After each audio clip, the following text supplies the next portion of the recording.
Let's continue the conversation we've been having around the ICC's decision to issue a warrant of arrest for Russian President Vladimir Putin. We have been in discussion with international relations expert Thembisa Fakude, who, and I have to thank you, Thembisa, for allowing us to go to KwaZulu-Natal and listen to the minister engage with the media, given what is expected on Monday. So let's continue our conversation.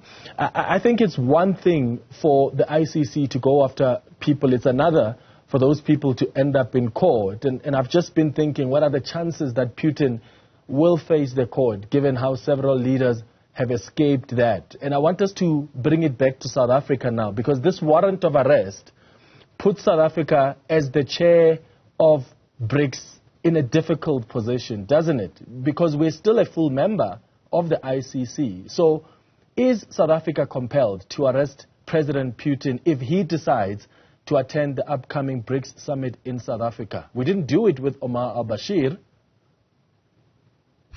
Yeah, well, that was embarrassing, wasn't it, with Omar Hassan al-Bashir, that you couldn't do it. But at least there was attempts and noises at arresting Omar al-Bashir. And I think that's what's going to happen again when the Vladimir Putin comes here. Certainly South Africa is not going to go ahead and arrest the president of Russia, a very big nuclear powerhouse. It's not going to happen. But I think the embarrassment that will surround those attempts of trying to arrest him, like it happened with Omar al-Bashir, will be loud enough to send certain messages, particularly in Russia, that the world means business. And I don't think the South African NGOs that are involved with human rights violations, etc., will lie low when he does indeed visit South Africa to attend the BRICS summit that's planned.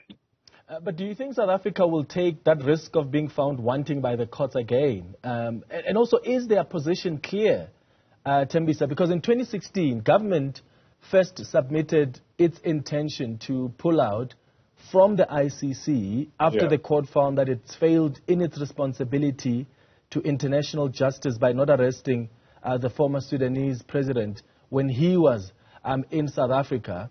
And then after that, I heard, I mean, at the time, I remember government arguing that the international court was biased towards African leaders. And then just this recently, after the ANC's conference in December, Lindiwe Zulu, who is the head of the International Relations Subcommittee, said they have decided that they have to rescind the decision that they had taken. So it looks like we had decided we're pulling out, and then at the conference in Nasrec, the ANC decided, let's rescind that decision. We're not necessarily pulling out. And I wonder whether there's clarity on where we're standing now.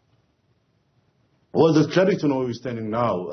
But as I said earlier on, I don't think South Africa will move ahead with arresting Vladimir Putin. You see, the biggest challenge with the ICC, of course, is the selective justice. Yeah. You have people such as Tony Blair, George Bush, Dick Cheney, who took us on a war on false pretexts, on false information in Iraq. And that's the problem. And they've been very selective. Israel continues, for example, to kill Palestinians in droves, and nothing has happened to Benjamin Netanyahu, for an example. So Africans are saying that there's been this selective justice mainly targeting the African leaders and taking them to The Hague, but we haven't seen something similar to those who reside in the western part of the hemisphere, who are also accused of similar violations. So is this membership then worth it? Because as you say, it's a body for the selective application of international law, as some critics have said. So we've got to ask ourselves, is it worth then us, being signatories to the Rome Statute? Well, it's worth it. Any multilateral platform is worth it. Behind the formation of ICC were good intentions. I mean, we know that AU, for example, is trying to come up with its own.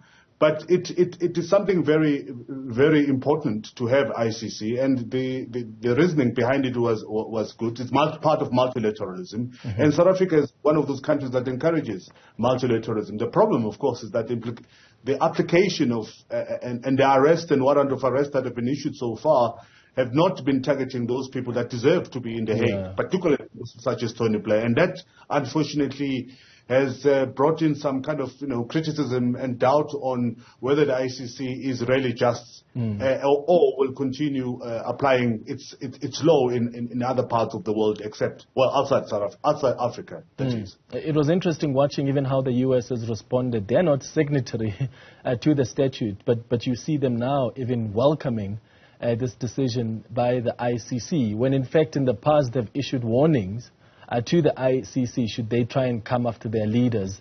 Let's talk about what this means for Russia on the global stage, because now you've got the head of state of Russia, which is a country that is a permanent member of the United Nations Security Council, who is now a wanted man by the ICC. Do you think this is going to be a headache for some of those who are going to have to deal with President Putin? How are other countries going to deal with him now? Does this make him a pariah? Well, definitely it makes him a pariah.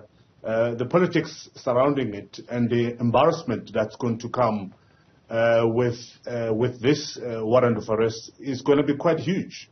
But importantly is that, I feel sorry for the Russians, because it means that they're stuck with Vladimir Putin.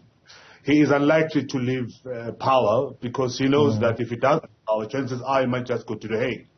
So you're going to have the Russians stuck with this person for a very long time, and that's an unfortunate part. That's the first point. The other point, of course, is that his travel arrangement throughout the world will be limited. Whether we like it or not, he might not necessarily be arrested. But I think when I have sideshows, particularly by the NGOs, making sure that he's disturbed from entering those countries, or if not, some sort of citizen arrest might be instituted. So it's bad news overall politically for him. Yeah. But again, I think the most important point for me is that, unfortunately, the Russians are stuck with Vladimir Putin moving forward. Yeah. But Thembisa, we're talking about a man who likes showing his might. So if he travels, he probably will know that he risks arrest. But knowing him, he will dare them to come very close to him, won't he? Yes, he's definitely going to do that. But, the pictures that will surround his visits, for me, that's most important, because notwithstanding that he's a macho man, he also doesn't like to be continually embarrassed and surrounded by protests. And I think what will happen, this will galvanize protesters around the world against Vladimir Putin, because it's going to be television at its best whenever he visits countries where the ICC has some sort of footing. So it's going to be very difficult for him moving forward. And I think the Americans and the Europeans will like to amplify all of his visits, and they will try and encourage, to an extent, maybe even fund some of these NGOs to make sure that they make noise whenever he decides to visit it. But for me, I'm looking forward to what's going to happen in South Africa. I think it's going to be really fascinating. And what kind of pressure are we going to face, even from countries like the U.S., to arrest him should he decide to attend that BRICS summit? Thank you for making time for us, Thembisa Fakude, international relations expert.